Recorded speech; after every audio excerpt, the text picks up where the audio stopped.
ainda faz oferenda? Se olharmos para trás, vamos nos surpreender em observar que praticamente todas as religiões no mundo oferecem alguma coisa às divindades e espíritos. E como sempre raciocinamos, se muitos o fazem por tanto tempo, deve haver algum fundamento nisso. É a partir desse ponto de vista que faremos nosso vídeo de hoje. A oferenda, padê, ebó, como são conhecidas nos cultos afrodescendentes, não é apenas um sacrifício entregue aos orixás, guias, santos ou espíritos em nossos ilês e terreiros. Em primeiro lugar, sabemos que matéria é apenas energia condensada, como nos provou Einstein.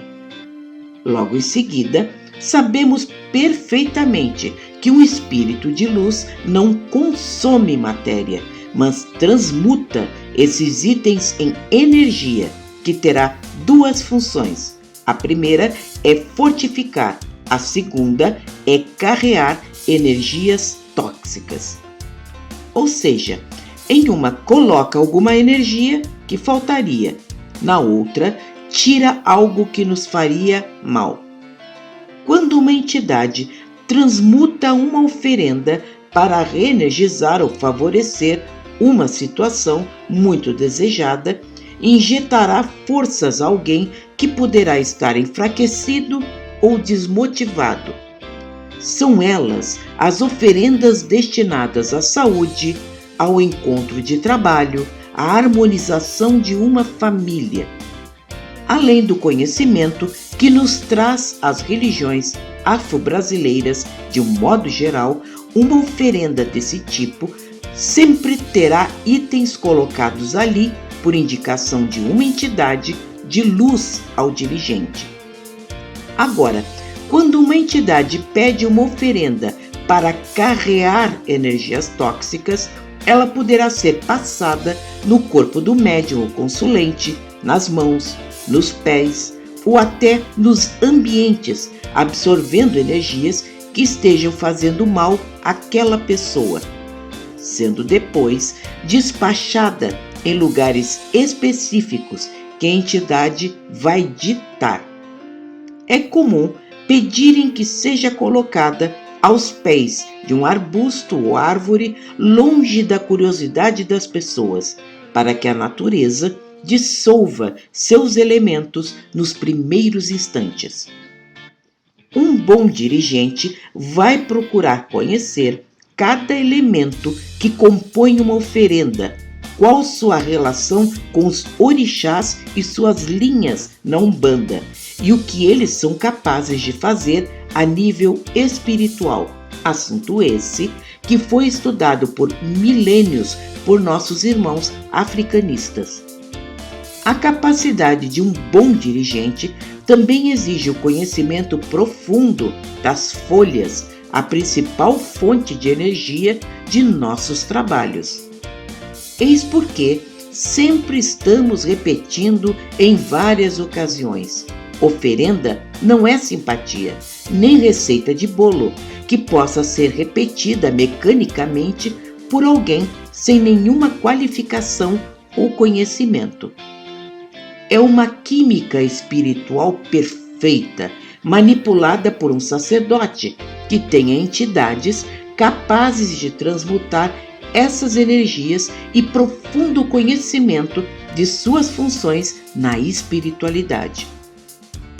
Existe a oferenda perfeitamente equilibrada por um bom sacerdote e suas entidades, e aquilo que chamamos de agrado, que qualquer médium ou simpatizante poderá fazer, já que se trata de uma simples homenagem, nada mais.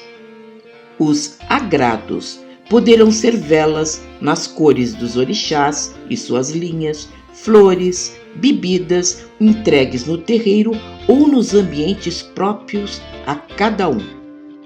Lembramos também do cuidado que deveremos ter ao entregar oferendas na natureza, para não levar garrafas, metais, plásticos ou qualquer material não perecível ou capaz de provocar ferimentos em pessoas ou animais.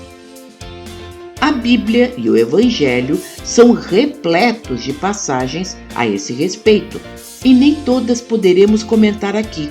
Contudo, Jesus jamais condenou as ofertas entregues no templo, muito pelo contrário. Mas o que Jesus trouxe até nós é um elemento que muitas vezes é esquecido, sendo vital para cumprir seu objetivo: a fé que nela contém e a boa intenção que ficarão gravados em sua estrutura etérica. Conta Marcos 12, versículos 41 a 44, que ele e seus discípulos observavam as ofertas em dinheiro entregues no templo, no cofre central que chamavam gasofilácio. Chegou um rico e jogou nele muito dinheiro, esperando ser observado e comentado por quem o via. Depois chegou uma viúva extremamente humilde e desamparada, depositando nele apenas 2 moedas. Jesus comentou com seus discípulos que ela, que depositara apenas aquela pequena quantia, tinha depositado mais do que qualquer um, já que tinha doado à sua fé tudo o que possuía. Eis porque um dos maiores princípios de entrega de uma oferenda é o que nossas entidades chamam de chorado, ou seja, passar pelas dificuldades de busca, encontrar os melhores itens possíveis e comprar com seu próprio dinheiro, adquirido com seu suor e sacrifício, entregando-os com gosto, com alegria e desejo de que melhores energias sejam convertidas para a sua felicidade e a dos outros. Gostou? Dê like, compartilhe em suas redes sociais. Semana que vem, novos vídeos voltados à nossa Umbanda e à espiritualidade.